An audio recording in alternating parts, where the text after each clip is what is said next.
Les indico que la diapositiva que están viendo, esto es un escenario que a todos los que estamos relacionados desde cualquier punto con la producción animal nos gustaría observar durante todo el año.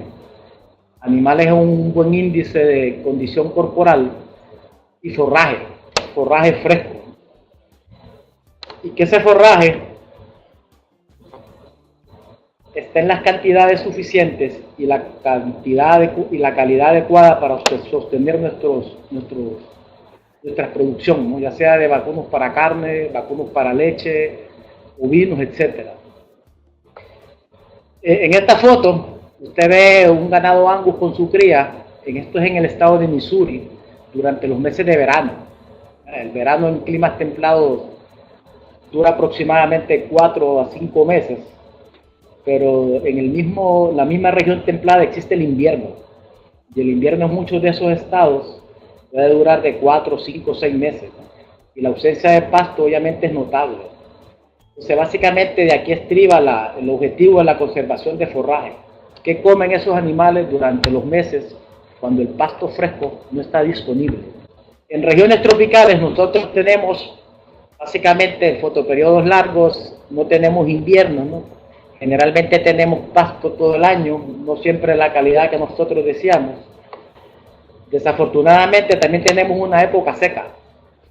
Y estos cambios climáticos que estamos observando durante los últimos años han ocasionado muchas sequías prolongadas. E inclusive nosotros ahora no sabemos cuándo va a ser la época seca en determinadas regiones geográficas de América, ¿no? Debido a la consecuencia misma del cambio climático. Y esto es lo que ocurre. Básicamente llega el momento en que nos quedamos sin alimento, ¿no? Y ya vemos cómo el ganado va perdiendo condición corporal. Muchas veces ese ganado está lactando a su cría, ¿no? Y nosotros nos explicamos qué vamos a hacer, qué podemos hacer. Tenemos la desventaja de que esperamos que llueva, ¿no? Y muchas veces eso no ocurre. Y esto básicamente es el escenario bastante común que se observa en el trópico año tras año debido a la falta de planificación en muchas ocasiones. Por ejemplo, en la época seca, para ilustrarles la importancia del pasto, nosotros podemos tener una novilla, una vaca aproximadamente de 300 kilogramos de peso, con un consumo estimado de 2.5% de su peso vivo en base seca, ¿no? Y que pasándolo en base seca no son 7.5 y en base húmeda sería 25 kilogramos de pasto fresco solamente por un animal. Que si tenemos hatos un poquito más grandes, la escasez de pasto es notable y ahí vienen las consecuencias.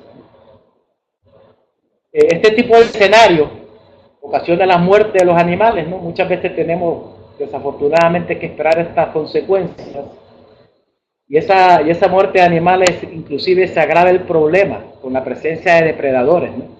Esos depredadores descomponen la materia orgánica, se forman lixiviados, arrastran productos tóxicos presentes en los cadáveres, contaminan el agua e inclusive es un riesgo de bioseguridad, tanto para el humano como para los animales y los cultivos para todos, ¿no? E inclusive estamos contribuyendo indirectamente a los gases que afectan, a los gases que causan el efecto invernadero. Este tipo de noticias es bastante común observarla en los diferentes países de América Latina, ¿no? Creo que esta es una publicación de la República de Colombia. Yo entiendo que existen asistentes de la República de Colombia y esto fue el año pasado, en el 2016, ¿no? La cifra de animales muertos por el verano suma los 40.000. Eso no solamente sucede en Colombia, sino que me di a la tarea de buscar diferentes países de América Latina y esta ganadería creo que está localizada en la República de Perú. En enero del 2017 tuvieron el mismo problema, ¿no? La falta de forraje debido a la sequía y las consecuencias de la falta del alimento para los animales. Y así sucesivamente usted puede entrar a noticias de diferentes países, como en Sonora, México, en mayo de este año, según la agencia noticiosa que usted observa ahí, inclusive en El Salvador en el 2015, las noticias sobre las sequías y las causas que causan los ganaderos a los agricultores son comunes de que se publiquen. Esa falta de alimento eventualmente causa muchas pérdidas económicas, muchas pérdidas ambientales, inclusive desalienta, ¿no?, a los productores locales a seguir en este campo de producción animal. que básicamente se propone que se utilice en climas templados, que nosotros si planificamos podemos incorporar a nuestra ganadería de América Latina, pues básicamente son los forrajes conservados. Lo que se llama la conservación de forrajes, que puede ser de tres tipos, ¿no? Puede ser la conservación seca como el heno, puede ser la semihúmeda como el enilaje, e inclusive el ensilaje. Y cuando hablamos de ensilaje, nos estamos refiriendo a un método de conservación de forrajes. Nosotros lo que tratamos es de conservar los nutrientes presentes en el material vegetativo para usarlos en épocas de escasez. Y es una forma de conservarlos, no es una forma de mejorar el valor nutricional. El valor nutricional del ensilaje va a ser como consecuencia del forraje que usted mete en el silo. O sea, es conservación de nutrientes, no es mejoramiento.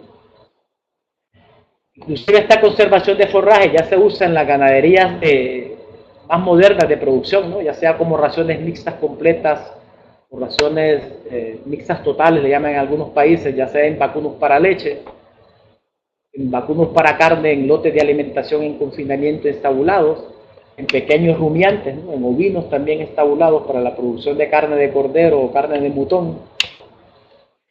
Y hay personas que inclusive se dedican a ser productores de forraje, productores de ensilaje, ¿verdad? Y se dedican a vender su producto. No necesariamente tiene que ser un ganadero el que se dedique a la producción de forrajes, sino una persona dedicada exclusivamente a este renglón, a conservar los materiales vegetativos. Con esa introducción, la definición de ensilaje, la definición de ensilaje se refiere a un producto generado por la fermentación ácida de un forraje cuando ha sido cortado, compactado y almacenado bajo condiciones anaeróbicas en estructuras llamadas silo.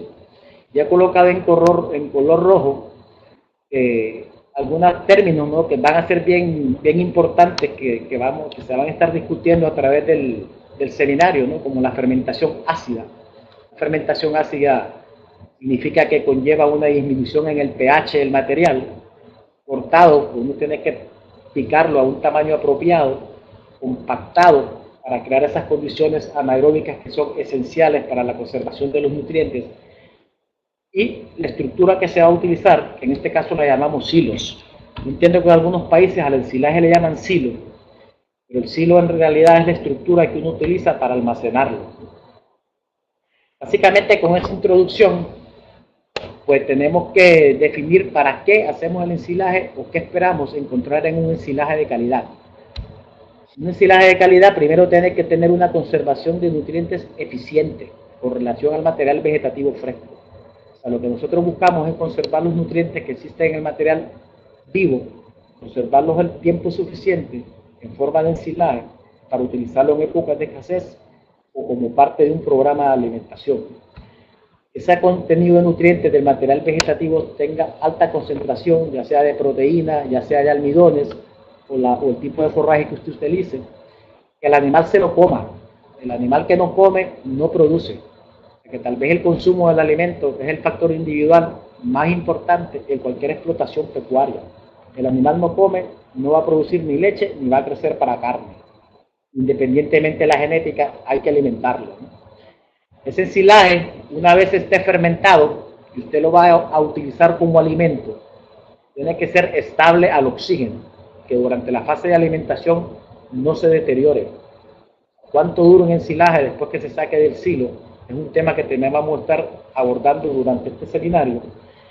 Y hay que tener bien presente que cuando uno alimenta a un rumiante, lo que está alimentando en realidad son los microorganismos que viven en el rumen.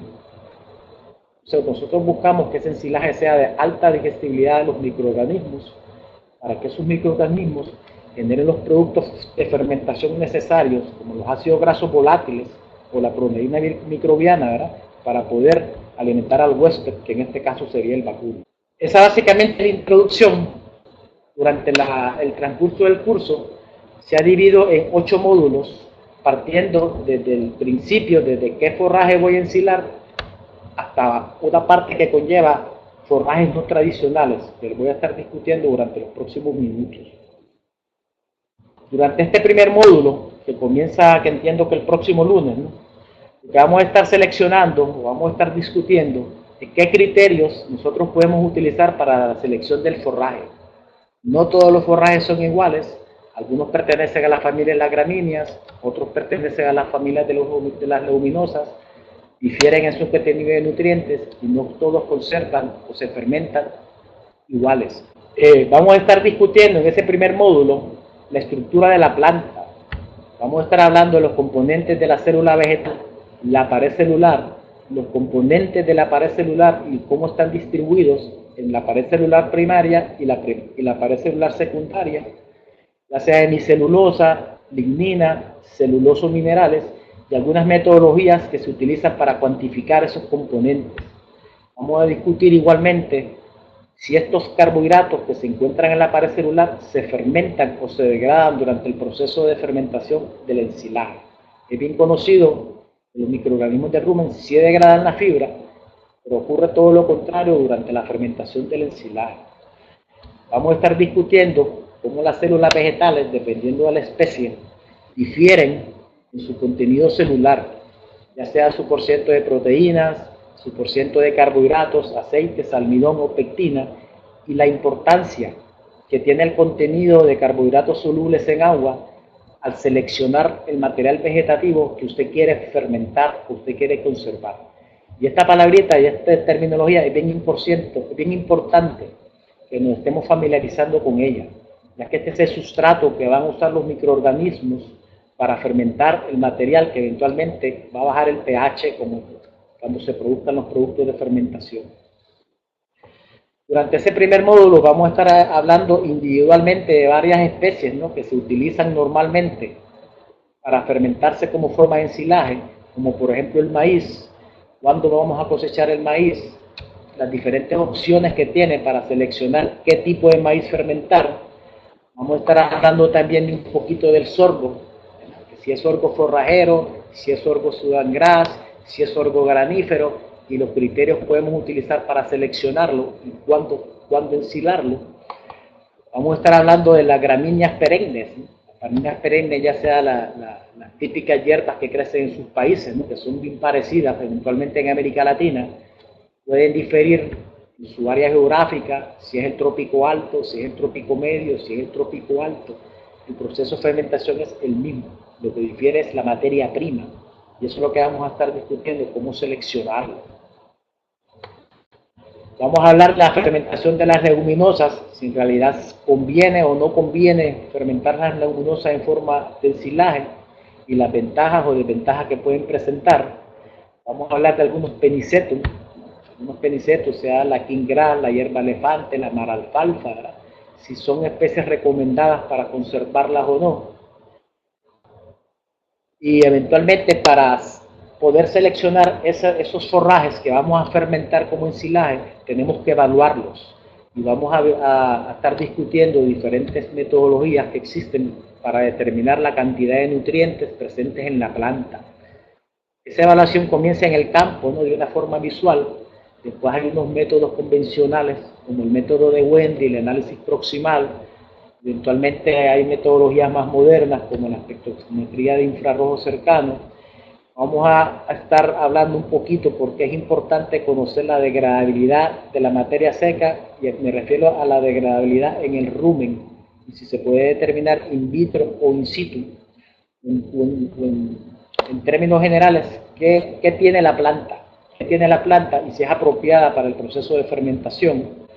Vamos a hablar del contenido de nutrientes y de materia seca, cómo están distribuidos, cuáles son los carbohidratos estructurales, cuáles son los no estructurales, cuáles son los que son solubles en agua, el almidón, las proteínas, otros compuestos nitrogenados que podrían afectar la calidad del ensilaje y su presencia en el material vegetativo.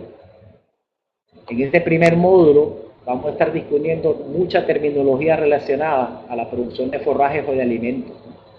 Estos términos que usted observa aquí, fibra de detergente neutro, fibra de detergente ácido, capacidad amortiguadora, no son nutrientes.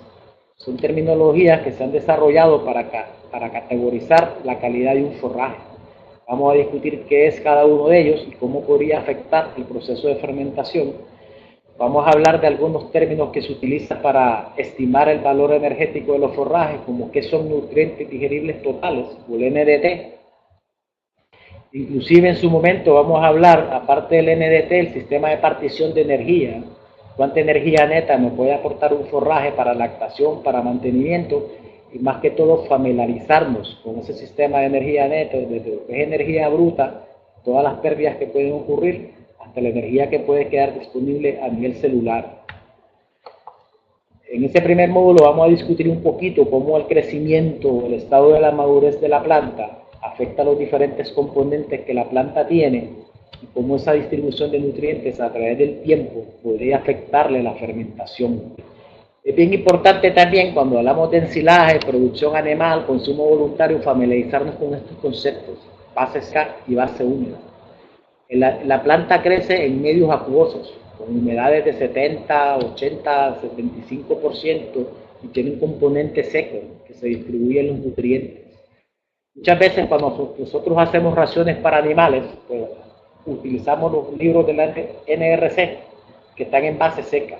Entonces vamos a familiarizarnos con el concepto de cómo transferir nutrientes de base seca a base húmeda y la importancia de las dos terminologías. El animal come base húmeda, pero uno estima su consumo en base seca y los requerimientos nutricionales de los animales están en base seca. Entonces tenemos que familiarizarnos con estas conversiones para hacer los cálculos apropiados a la hora de formular raciones y a la hora de utilizar ese ensilaje como parte de la ración. En ese primer módulo podemos finalizar con la importancia de conocer qué es un ensilaje de calidad o qué es un forraje de calidad, ¿verdad? Que puede variar desde excelente a bueno, qué criterios se utilizan para decidir si un ensilaje es bueno o malo. Uno de los criterios es su contenido de nutrientes, ¿no? En este caso estamos usando la terminología de FDN que se refiere a su contenido de paredes celulares y cómo ese contenido de paredes celulares puede afectar el consumo de los animales. Todo eso lo vamos a estar discutiendo el próximo lunes durante el primer módulo del seminario. Vamos a estar hablando un poquito de los granos, ¿no?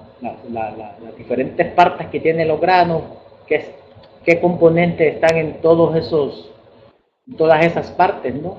Y cómo seleccionar granos o cómo hacer para seleccionar el forraje ensilar de acuerdo a la madurez del grano o de acuerdo al estado fisiológico del grano. Cuándo es el momento apropiado para cosechar el maíz y por qué y cómo esta línea de leche que ven aquí se relaciona básicamente con el contenido de materia seca, cómo es que uno lo utiliza para decidir que es el momento apropiado para fermentar el ensilaje. Vamos a estar hablando de hacer ensilaje solamente con el grano, no con la planta completa. Cuando hablamos de maíz, podemos ensilar la planta completa, follaje y mazorca, podemos ensilar solo el forraje, e inclusive podemos ensilar el grano. Cuando ensilamos el grano, tenemos que tener presente que tiene un alto contenido de almidón. ¿Y cuál es la ventaja de fermentar el almidón con la planta entera en términos de producción animal? Cuando hablamos del grano, básicamente tenemos que discutir el almidón. Vamos a discutir de qué está formado el almidón, si ese almidón, cómo se conserva en el ensilaje, una vez lo consume el animal, cómo se fermenta en el rumen, cuál es la ventaja de que el forraje ensilado contenga la mazorca o no la contenga en términos nutricionales y energéticos, e inclusive fermentativos. Una vez terminemos el primer módulo, que básicamente va a ser la discusión de cuáles son los criterios, ¿no?, para seleccionar el forraje, ¿no?, y tienen que enfocarse en su área geográfica, ¿no? Aquí es bien importante dónde usted esté localizado, cuáles son los aspectos agronómicos, cuál es el forraje que más crece, que más se desarrolla, cuál es el que se recomienda, ¿no?, y que tengan datos de que eso así ocurra. Vamos a hablar de cómo eso se fermenta, cuál es el proceso para fermentarlo, para ensilarlo y qué tipo de estructura podemos utilizar, que son muchas estructuras dependiendo de la capacidad económica, del tipo de producción, de la especie animal, etc.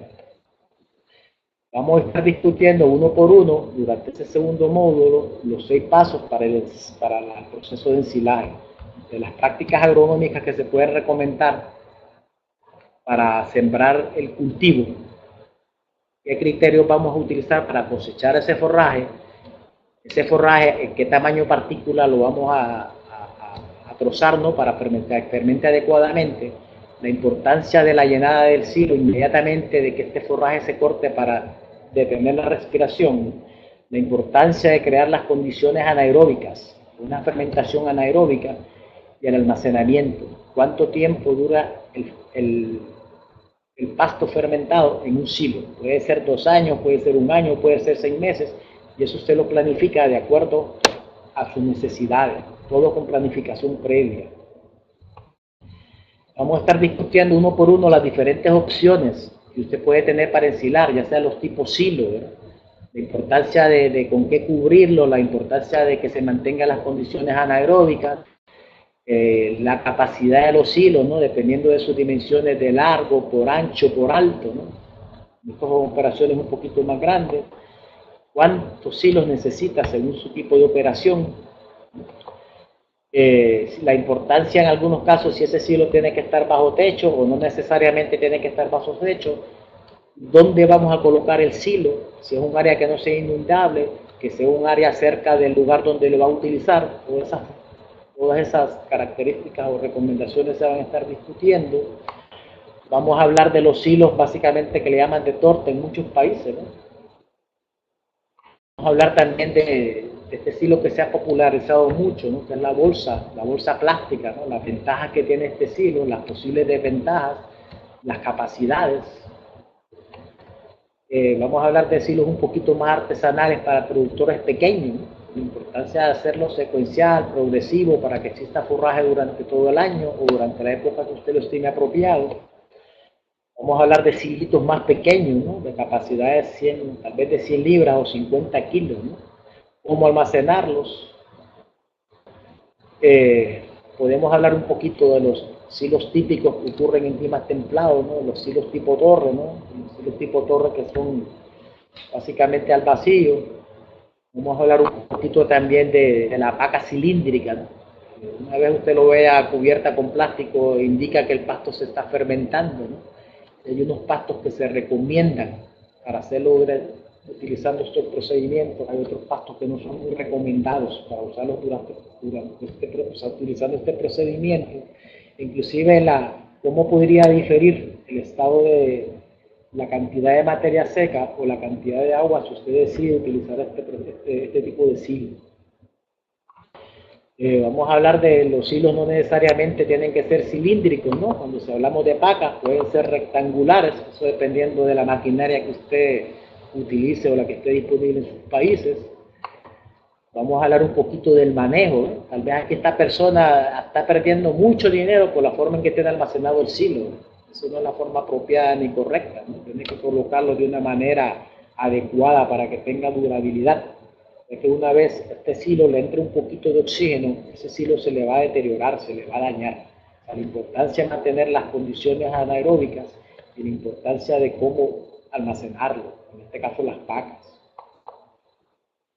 Una vez discutamos qué forraje va a utilizar, cuál es el proceso de ensilar y qué tipo de silo usted podría seleccionar, vamos a hablar qué está sucediendo acá adentro. Estamos hablando de que estamos partiendo de un material vegetativo vivo que tiene microorganismos que se llaman epifíticos y cómo esos microorganismos van a utilizar los nutrientes que hay en la planta para poder conservarlo. Y eso ocurre a través de un proceso fermentativo. Y cuando hablamos de fermentación necesitamos 3 cosas. Necesitamos nutrientes que hay en la planta, necesitamos microorganismos que también están en la planta y necesitamos agua. Solamente que el agua tiene que ser en cantidades apropiadas, igual los microorganismos, igual el tipo de nutrientes. Eventualmente vamos a estar discutiendo cómo ocurre ese proceso de fermentación. En esta diapositiva, en esta foto se divide en 5 fases. Usted puede encontrar literatura que la divide en 6 fases, pero básicamente los pasos son bien similares, ¿no? Partimos de la fase 1, ¿no? Que es una etapa cuando usted corta el forraje, lo comienza a almacenar, hay un poquito de oxígeno, ese oxígeno va disminuyendo, cómo se van degradando los nutrientes, cómo ocurren los cambios microbiológicos, ¿no? De microorganismos aeróbicos que hay en la planta viva, a ese cambio a microorganismos anaeróbicos, que es lo que uno busca, cómo sube la temperatura del silo, cómo va disminuyendo el pH, Y esta fase es bien importante, porque esto es lo que uno tiene que acelerar el proceso de fermentación para que ese pH baje lo suficientemente rápido, para que llegue a la acidez deseable, para que se pueda conservar. La importancia del tipo de bacteria, ¿no? Pueden ser bacterias que producen ácido láctico, que producen CO2 o produzcan ácido láctico, ¿no? Que es lo que nosotros deseamos. Ese es el producto de fermentación deseable cuando uno habla de ensilaje. Y para que se produzcan estos productos de fermentación, estos microorganismos necesitan azúcar. Y aquí es que estriba la importancia del contenido de azúcar del forraje desde el punto de vista bioquímico, ya que los productos de fermentación difieren.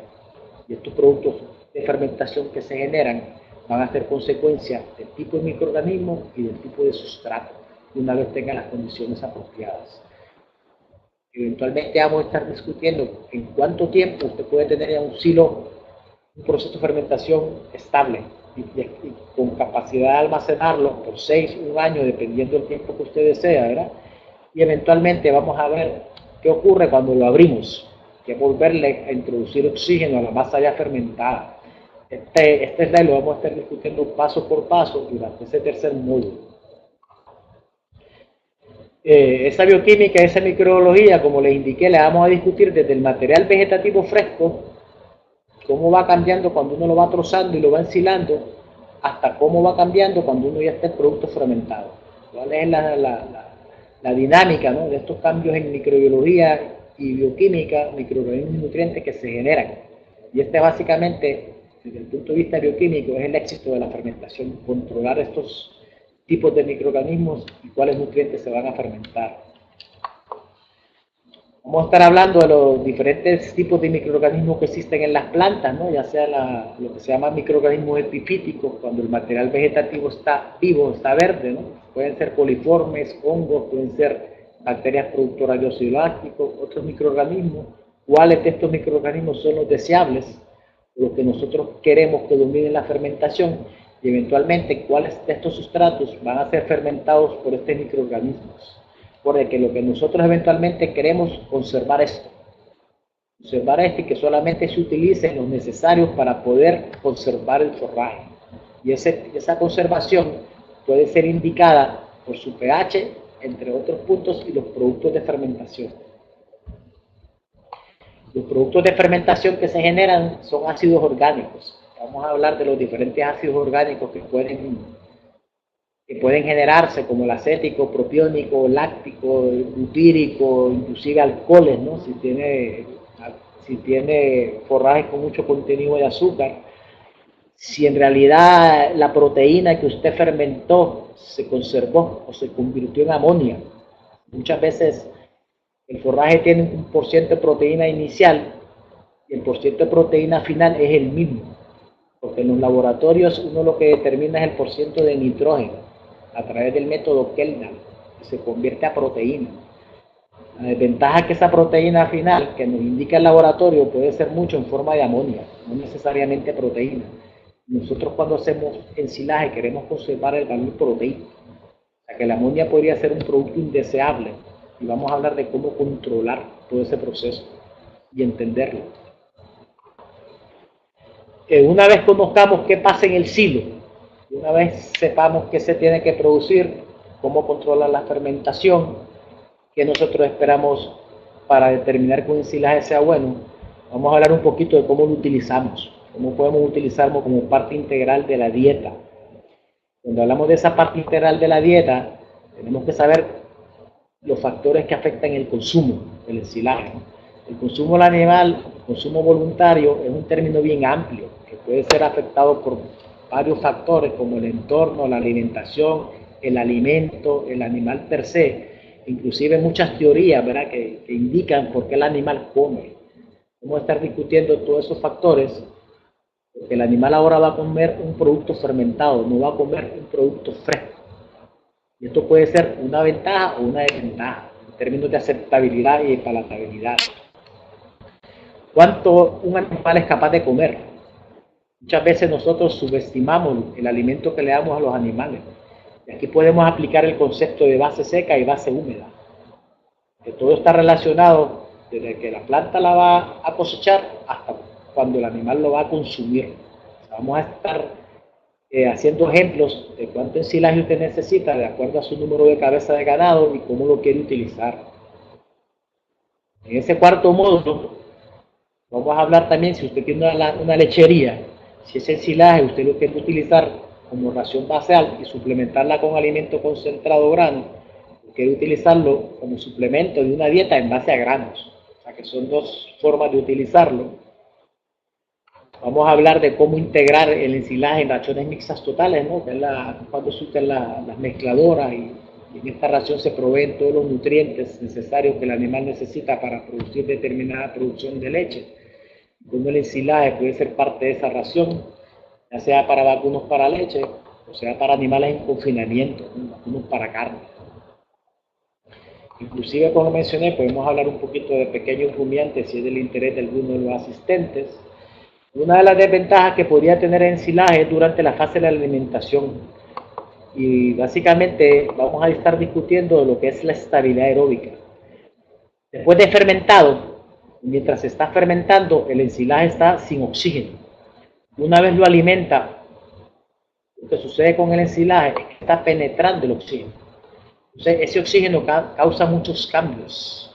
Esos cambios se llaman la estabilidad aeróbica, cuánto le dura el ensilaje en buenas condiciones para no afectar el consumo voluntario ni la calidad del mismo. Esa estabilidad aeróbica puede ocasionar muchas veces hongos, esa presencia de oxígeno, ¿no?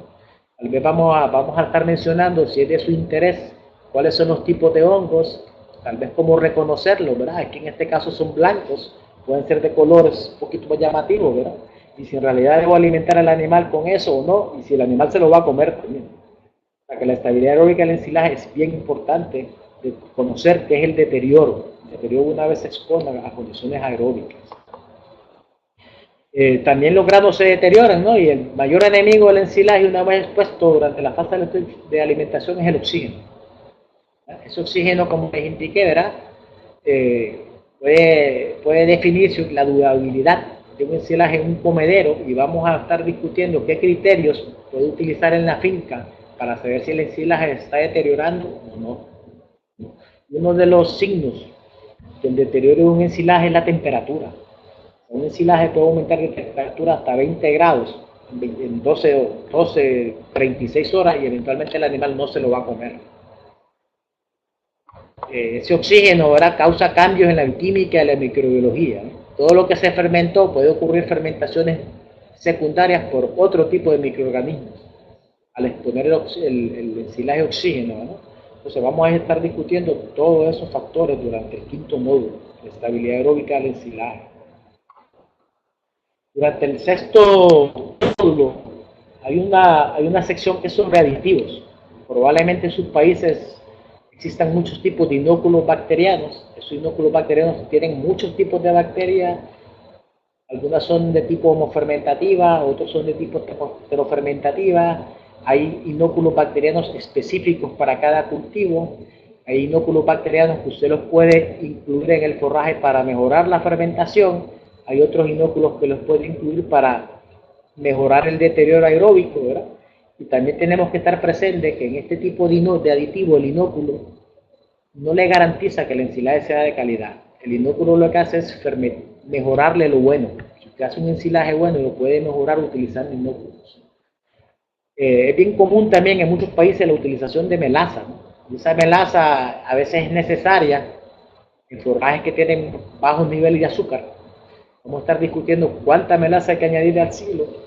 Inclusive hay ganaderos que le utilizan melaza para cultivos que no la necesitan, ¿verdad?, que sería un gasto económico extra, ¿no? O sea que vamos a estar hablando de esta posible utilización de melaza como aditivo para mejorar la fermentación.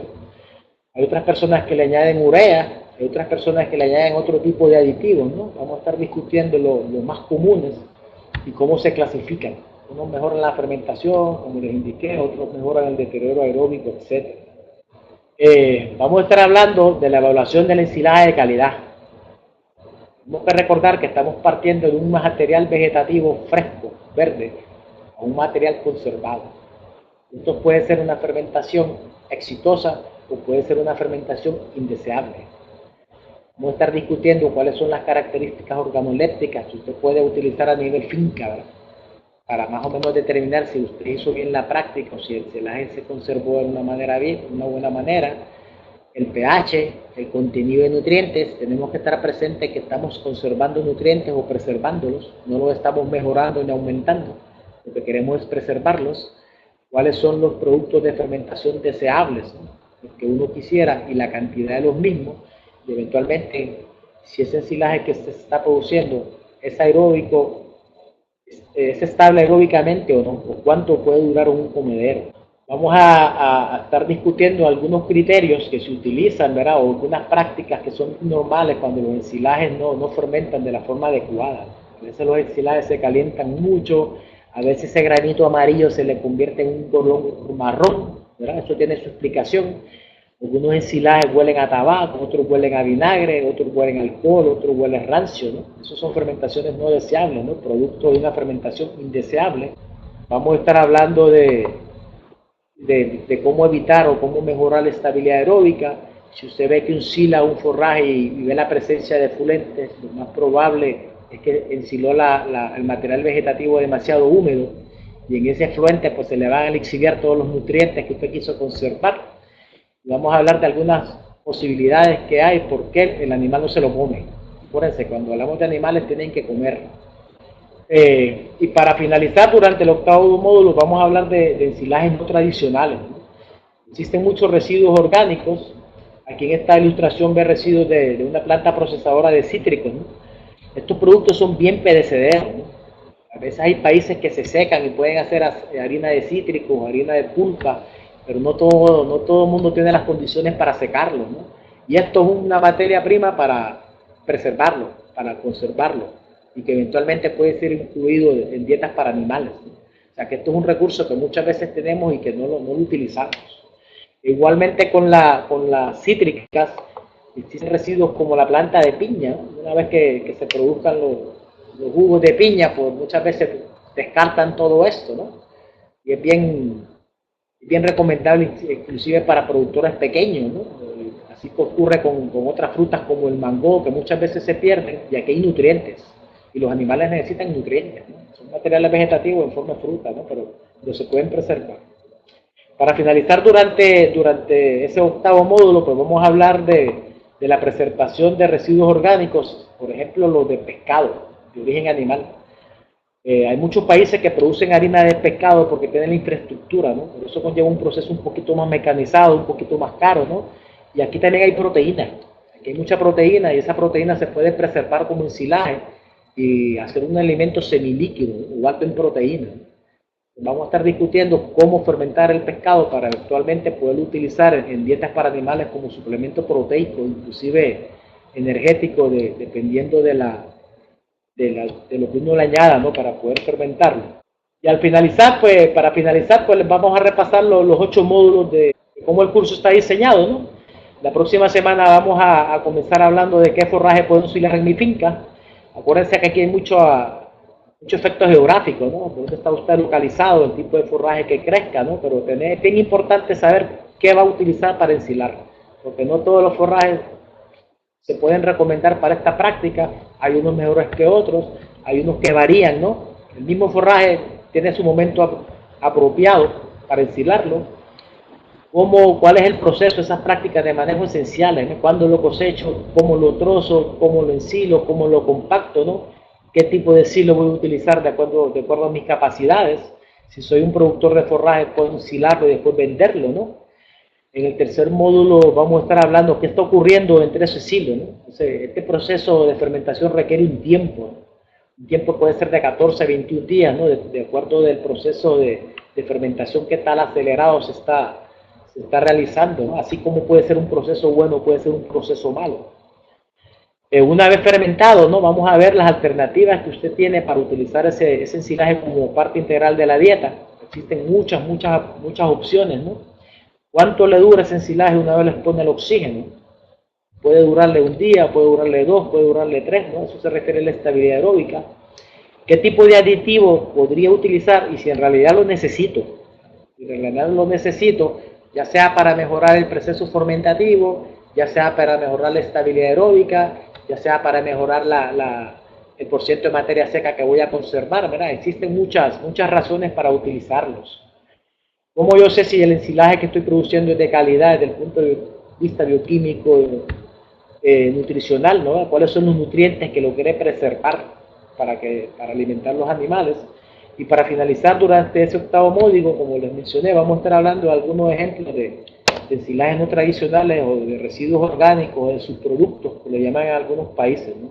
Que esto también es una opción que muchas veces pasa desapercibida. Tenemos los nutrientes en estos residuos y los dejamos perder. Y eventualmente pues habrá un examen final, según me indican aquí, ¿verdad?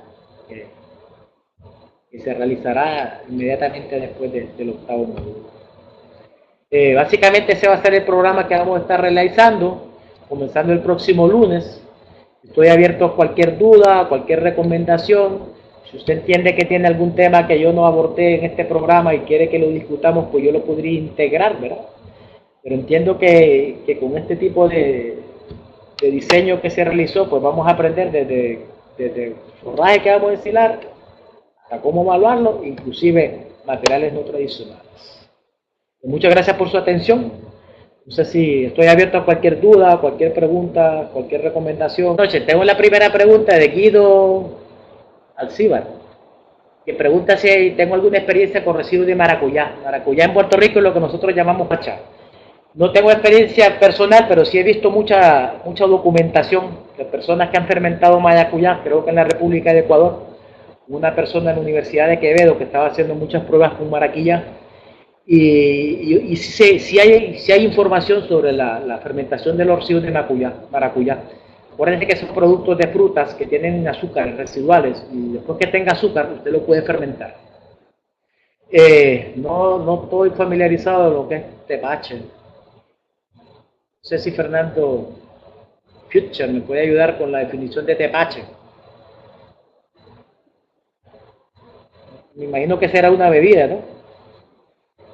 Pero sí tengo experiencia personal con fermentar los subproductos de una planta procesadora de piña.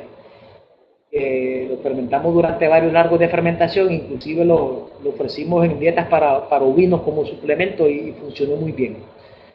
Tuvo sus desventajas en un poquito el deterioro aeróbico, ¿no? Que una vez se preserva muy bien, pero una vez expuesto el oxígeno tiende a deteriorarse un poquito rápido, que habría que mejorar el manejo durante el proceso de alimentación. El señor Orlando Galán pregunta, ¿hay que tener en cuenta la biodisponibilidad de los productos? Eventualmente que sí. Cuando hablamos de ensilaje estamos hablando de materiales acuosos. Inclusive la transportación de estos productos es costosa porque incluye agua. Así que si usted tiene una finca localizada en un lugar remoto, tiene que buscar productos que estén disponibles en su área geográfica. Acuérdense que el ensilaje tiene hasta 70% de agua. Y el transporte del agua cuesta. Y en el agua no hay nutrientes, los nutrientes están en la base seca. Esto tiene que eventualmente estudiar el caso particular, dónde está localizado y qué tipo de producto es. El señor Guido Alcíbar me preguntó que el silaje de residuos es por el que se hace para que sean palatables. Cuando hablamos de residuos de pescado, estamos hablando de productos de origen animal, que son productos bien perecederos y los animales no almacenan carbohidratos. O sea, nosotros los animales y los peces no almacenamos proteína, grasa, tejido óseo, hueso, ¿no? Pero no tenemos azúcares. Para ensilar pescado tenemos que añadirle azúcar obligatoriamente. Tenemos que añadirle una cantidad óptima de azúcares, ¿no? En este caso lo más normal es melaza. Y esa melaza hace que el residuo de pescado se fermente y la misma melaza después lo hace palatable. Y créanme que el animal se lo coma. Aquí en Puerto Rico nosotros inclusive hicimos un proyecto de tesis de residuos de pescado y los animales lo consumieron muy bien. Y se convirtió eventualmente en un suplemento proteico y energético, ya que tenía la proteína del pez y el azúcar de la melaza que no se fermentó. Sobre el silo de pescado, pues básicamente ya les di el principio, ¿no? Tiene que añadirle azúcar para que los microorganismos, la microflora que existe en el intestino de los pescados, hay muchos lactobacilos, consume el azúcar y produzca ácido láctico. Esto conlleva tiene su arte, ¿no? Tiene su arte, o sea, tiene que seguir unas indicaciones, pero sí se ensila el pescado. Para la relación beneficio-costo, a mí no me gusta hablar de costos sin datos, porque yo entiendo que cada uno de los países los costos son diferentes, las monedas son diferentes, el costo de la materia prima es diferente, y te puedo dar la lista de criterios que uno puede tomar en consideración para sacar esos costos. Pero no me gusta adentrarme mucho a los costos porque se difieren entre países, pero eventualmente está conservando forraje y si no lo conserva el animal se le muere de hambre. O sea, al perder un ganado por falta de alimentación ya está perdiendo dinero. Al fermentarlo va a tener alimento y ese animal le va a producir. O sea, que con solo el hecho de producir el ensilaje, usted va a poder alimentar el animal y va a poder generar su producto y va a poder mantener su negocio. Si no lo fermenta, si no está preparado, ocurre lo que pasó en las noticias que le presenté al principio. Va a tener problemas de todo tipo. Una vez el animal pierde su índice de condición corporal, el recuperarlo le sale mucho más caro. O sea que sí tiene su beneficio económico el ensilaje, ¿no? Como forma de conservación. ¿Alguna otra pregunta aquí? Me gustaría saber respecto a los costos de producción. Como les dije, el costo varía si usted es dueño de la tierra, si usted alquila la tierra, si usted va a comprar semilla, si usted es productor de semilla, qué tipo de semilla, qué tipo de silo le va a usar, cómo lo va a aplicar. O sea que eso es una lista bastante extensa, ¿no? de los costos. Pero el beneficio, como le dije, es que usted va a mantener su producción. Y si lo hace bien, inclusive, yo siempre pongo el ejemplo de los climas templados, que son ganaderías exitosas en base a ensilaje. Ellos comen ensilaje. O sea, en Estados Unidos, la vaquería grande, el ganado feedlot, la alimentación es en base a ensilaje. Y son empresas exitosas. Se profundizará la señorita o señora Noemí Cruz. Me pregunta si el tema de microorganismos a usar la fermentación del ensilado. Vamos a estar hablando de todos los microorganismos que son beneficiosos y los que son perjudiciales. Desde que la planta está viva, material vegetativo verde, hay unos microorganismos que viven en la planta que se llaman epifíticos y uno quiere que proliferen y dominen la fermentación, los deseables.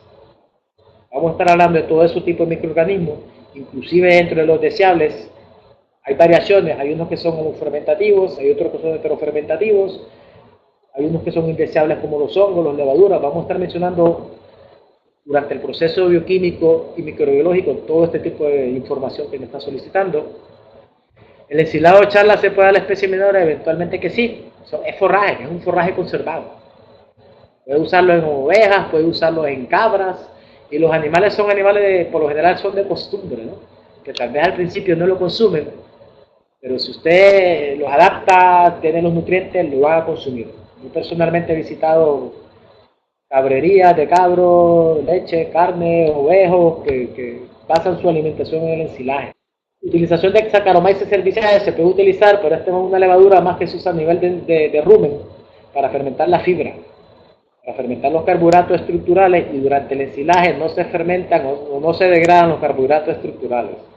La celulosa y hemicelulosa no se degradan en el ensilaje. No hay la microbiología. Aparte de eso, es una fermentación ácida. El Saccharomyces termina en fermentaciones neutras, como que pH cercano a 7, como es el rumen. Inclusive la microbiología del rumen y la microbiología del silo es muy diferente. Muy diferente. Inclusive algunos de los productos de fermentación. Pero cuando el animal se come el ensilaje, uno lo está inoculando con esos microorganismos. Todo eso lo podemos discutir en su momento. ¿Alguna referencia a ensilaje líquido? No sé específicamente a qué se refiere, ¿no? El ensilaje es de pasto y la materia seca es de 30 a 35 la deseable en la mayoría de los cultivos, ¿no? El ensilaje líquido podría convertirse en algún subproducto, como la harina, el mismo ensilaje de pescado. Usted lo puede conservar para que ofrecérselo a los animales de forma más líquida, que se puede aplicar en algunas ocasiones. El tema de las aflatoxinas es un tema bastante amplio, ¿no?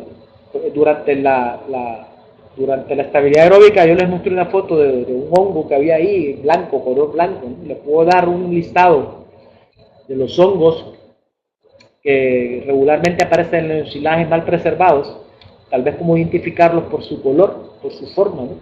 Que podemos tocar ese tema. El 2% 5 de materia seca a la novia solamente fue una forma de ejemplificarlo, ¿no? Un rumiante puede ser capaz de comer del 1% hasta el 4 o 5% de lo que llaman los animales superanimales, ¿no?, de Estados Unidos, en base seca. Esa es la capacidad de consumo del rumen. Uno quiere maximizarla. Pueden llegar a 4, pero esto fue para simplificarlo, ¿no? Muchos países lo que utilizan es la base húmeda, ¿no? Y dicen que el animal come 10% a 15% de su peso vivo, que también se puede utilizar. Pero cuando hacemos raciones, pues nosotros tratamos de utilizar la terminología en base seca, porque así están publicados los requerimientos de los animales. Si usted habla de pastoreo, puede utilizar la base húmeda, ¿no? 10-15% para extrapolar el tiempo de ocupación y el tiempo de descanso de los potreros. Tiene su aplicación. Condiciones en el trópico, pregunta Benjamín de Paz. Para los forrajes son específicos, gramínea y leguminosa. Vamos a hablar de las gramíneas, del maíz, del sorgo. Vamos a hablar de las gramíneas perennes. En el trópico tenemos la desventaja de que la planta madura muy rápido por la localización que tenemos, ¿no?, de fotoperiodo. Algunas leguminosas del trópico, si usted me da los nombres, tengo experiencia con alfalfa, yo tengo experiencia con Stylosantes guianensis, que es la que llaman la alfalfa de Brasil. ¿Qué puede esperar si usted en sí las leguminosas? O si es mejor conservarlas como heno. O sea, todo eso lo podemos discutir. Aquí pregunta Miguel, densidad de porquinasa. Cuando hablamos de excreta animal, yo creo que la porquinasa es el producto de excreción del alimento no digerido, ¿no? Y yo recomiendo, si lo vamos a utilizar, cuando hablamos de excreta animal, estamos hablando de animales de residuos bien bajos de energía, ¿no? Es una opción secarla, asegurarse de que no esté contaminada con microorganismos, ¿no? No lo recomiendo personalmente. No recomiendo la excreta de ningún animal para ser ensilado. Wilson Gómez pregunta cuál es el olor adecuado que tiene. Un olor dulce. Un olor dulce, palatable, ¿no? Que domine que el ácido de fermentación predominante sea el ácido láctico y el animal se lo va a comer. Cuando la fermentación es indeseable se forman otros metabolitos, ¿no?, que son básicamente intermediarios de ácido butírico, muchas veces queda amonia y eso pues afecta el consumo. Un ensilaje bien fermentado, el animal se lo come sin ningún problema. Elsa Almirón pregunta cómo puedo acelerar el proceso de fermentación. Usted acelera el proceso de fermentación dentro de la bolsa, puede utilizar microorganismos en inóculos. Hay unos microorganismos específicos que trabajan a pH un poquito más altos, que aceleran la disminución de pH dentro del ensilado. Quiero aclarar que cuando uno conserva alimentos para utilizarlo en épocas de escasez, usted no va a hacer ensilaje para usarlo en la semana. Está fermentando. O sea que podemos hablar de esto, pero sí hay forma de acelerar el proceso y disminuir el pH más rápido. Y eso es lo que uno busca, ¿no? Gustavo Adolfo Bravo pregunta cantidad de melaza. Al momento de hacer el silo, la cantidad de melaza va a depender de la cantidad de azúcar que tenga el pasto. Básicamente en base seca, un buen ensilaje requiere de 8 a 9% de azúcar. En base húmeda puede ser de 3 a 4. Hay cultivos como el maíz y el sorgo que tienen el azúcar necesario para fermentarse. Hay cultivos como las gramíneas tropicales perennes, hierbas pacola, paraqueras, que no tienen el azúcar necesaria, y ahí hay que añadirle melaza. Hay que añadirle melaza hasta un punto que sea el adecuado para que no haya el exceso. El almidón, ¿qué aditivo es recomendable usar? Cuando usted utiliza aditivos, ya sea en el ensilaje o en su alimentación, usted tiene que tener un propósito. ¿Para qué quiero mejorar? Quiero mejorar la fermentación, si quiero mejorar la estabilidad aeróbica, si es un aditivo para el alimento, si quiero mejorar la fermentación ruminal, si quiero aumentar la producción de ácido propiónico en el rumen, si quiero disminuir la cantidad de gases. Aquí tiene que haber un propósito. Tiene que haber un propósito y que el aditivo sea necesario y que sea algo que le va a mejorar lo que está haciendo. Porque esto cuesta dinero. Los aditivos funcionan, pero hay que saberlo seleccionar. Rosario del Pilar me pregunta, el ensilaje de pescado se usaría como harina. La orina es seca. El ensilaje sigue siendo húmedo. Sí, estamos hablando de cosas diferentes, ¿no? La opción A, si usted no tiene la infraestructura, las condiciones para hacer harina, que es un producto seco molido, usted lo puede fermentar. Ya sería algo eh, líquido, ¿no? Un 70%, 60% humedad. Suero de leche, sí tengo experiencia utilizándolo como aditivo. Aquí queda, cuando uno hace queso, queda el suero, siempre queda un poquito de lactosa, azúcar. Es una opción, pero vuelvo y le repito, ¿cuánto cuesta esto y dónde está disponible? Si en realidad la planta de suero está cerca de su casa, puede utilizarlo. Puede utilizarlo a cantidades recomendadas, adecuadas, no solamente en el silo, sino como un alimento líquido, ¿no? Con mucha precaución, pero sí puede utilizarlo. Silos de bolsas plásticas 50 kilogramos, yo creo que estos son ideales para productores pequeños. Para ganado vacuno, pues sería una bolsa por animal, básicamente, ¿no? Se le puede complicar.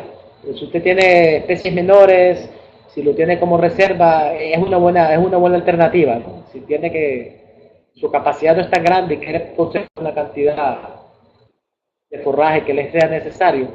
Y aquí existe mucha planificación, ¿no? Cuando uno hace ensilaje, uno tiene que tener predeterminado cómo lo voy a usar, cuánto necesito, cuántos animales tengo, toda esa discusión la podemos generar durante el curso. La humedad recomendada para el aditivo, la humedad es la misma del ensilaje, o sea, para que el ensilaje le fermente tiene que tener de 30 a 35% de humedad, de materia seca, perdón, ¿verdad? Menos de eso se le complica, o sea que el aditivo es para mejorar lo que está fermentando. Primero hace el ensilaje y utiliza el aditivo para mejorarlo. O sea que la humedad es la misma recomendada para el ensilaje.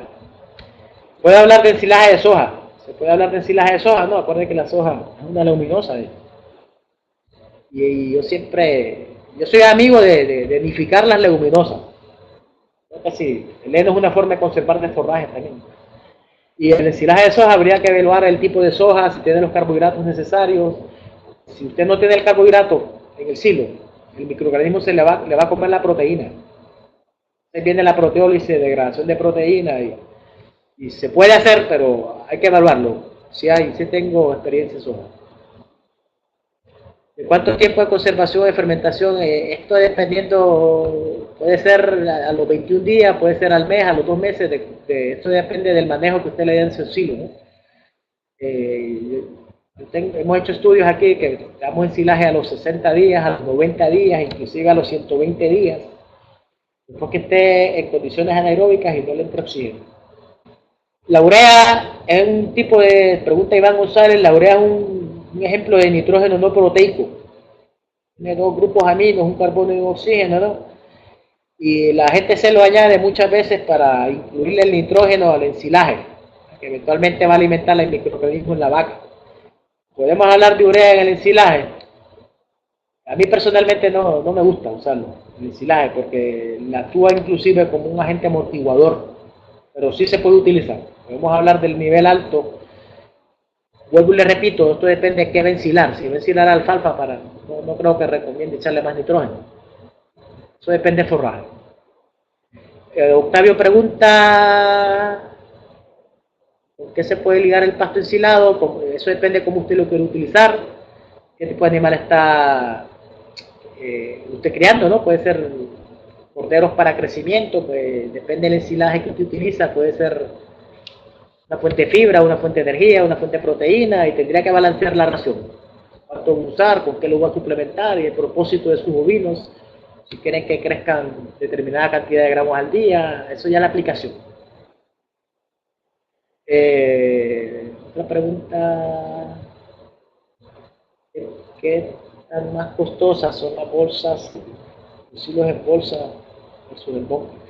El búnker es una estructura que a usted le va a durar 20 años, está bien distribuido, es una inversión a largo plazo. 20 años de vida útil, por lo general es un búnker bien distribuido.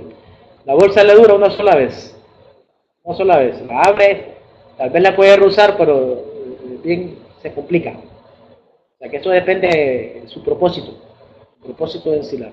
Este le dura 20 años, este le dura hasta cuando la use. Acuérdese que la bolsa, una vez usted la utiliza, tiene que disponer de ella. Y esto es plástico. Hay que conservar el ambiente. El mínimo tiempo adecuado, pregunta Yosimar, para poder utilizar el ensilaje, para que sea un alimento, forraje fermentado como ensilaje, uno espera que se estabilice la fermentación. Una buena fermentación se le puede estabilizar los 14-21 días. Y vuelvo y les enfatizo que si usted fermenta ensilajes para usarlo en épocas de escasez, o ensilar una vez al año para usarlo 6 meses, depende de su propósito, pero el mínimo de fermentación debe estar menos de 21 días, de 14 a 21, dependiendo del material vegetativo y su manejo. Guido Alcibar nuevamente pregunta, en nuestra explotación tiene más 2 silos y dejamos uno por 13 años y está en sísmico diana. Es correcto. Si silo, ¿qué tipo de silo sería? Puede ser un búnker, dura hasta 20 años. Eso depende de cómo lo construyeron, ¿no? Hierba elefante con maíz son dos cultivos bastante comunes que se ensilan, ¿no? Obviamente este se recomienda más que este, pero este también se puede fermentar. Para una zona fría como los Andes de Perú, ¿qué tipo de ensilaje es el más recomendable? Aquí tendría que decirme qué tipo de forraje crece ahí sin problema. En un trópico alto yo creo que tendrán sus cereales, ¿no? Tal vez avena, cebada, tal vez maíz y sorgo, pero tienen forraje de trópico alto, ¿no? Si usted me dice el forraje, yo le puedo buscar información y la podemos discutir. Muchas gracias a todos por su participación, ¿no? Y lo espero encontrarnos por estos medios tecnológicos el próximo 18, que es el próximo lunes, para comenzar a hablar sobre los tipos de forrajes que son candidatos para esta práctica. Muchas gracias a todos de nuevo y les deseo buenas noches.